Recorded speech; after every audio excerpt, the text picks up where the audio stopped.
Tell us, do certain gins go well with different tonics? Does it make a difference which tonic you use? Yeah, I mean it does.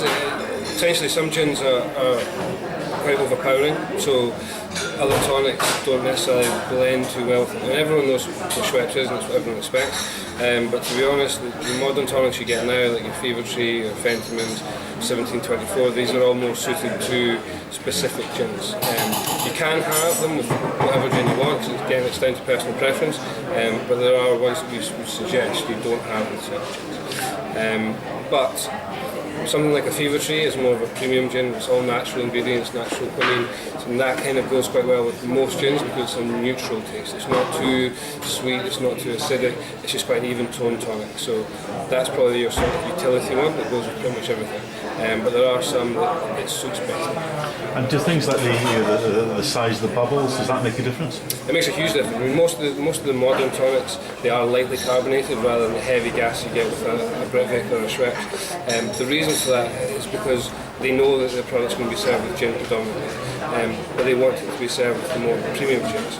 So the gin companies want the taste of their gin to come through in the gin and tonic more than the tonic, which is obvious. So the smaller the bubbles means that there's less interference in the palate, so you taste more of the gin rather than tonic. The tonic just sort of accentuates bits and pieces. So most of them now are lightly carbonated. So can you talk us through, I mean, what would be the perfect serve for room gin, for example? Well, first thing you start with is the glass. Most companies now have a perfect serve glass. It kind of started in Spain, glasses similar to this, but were unbranded basically. The reasoning behind it is that the broader the rim means that more of the botanicals you'll smell when you drink it. A traditional glass that a gin and tonic will come in, highball, you're not going to smell anything because it'll come with a straw. You basically smell nothing of what's in the glass. So you need a really broad glass. So you get your glass, you fill with ice. I like that. None of this, one cube or two. No.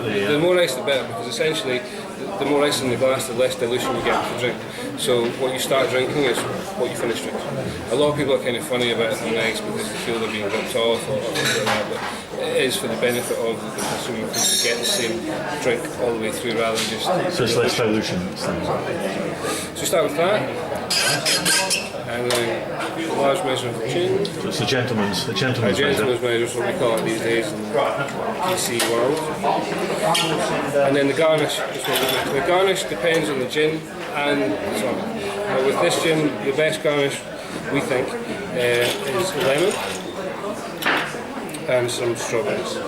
The strawberries are a bit of an odd one for gin. People don't really think of that as a garnish for gin. It's usually a citrus fruit. But really, it's anything that accentuates the taste of the drink. So the berries go very well with this because it's quite a light, sweet gin. It's not sweet like an Old Tom, but because of the honeysuckle and chamomile, it's quite a light one. So the sweetness that goes through it's like a light honey, not like a really, really sweet. And then tonic, we suggest having it with Fentimans. Fentimans is again, it's an all-organic tonic, lightly carbonated, but it's quite a citric tonic. And that's perfect.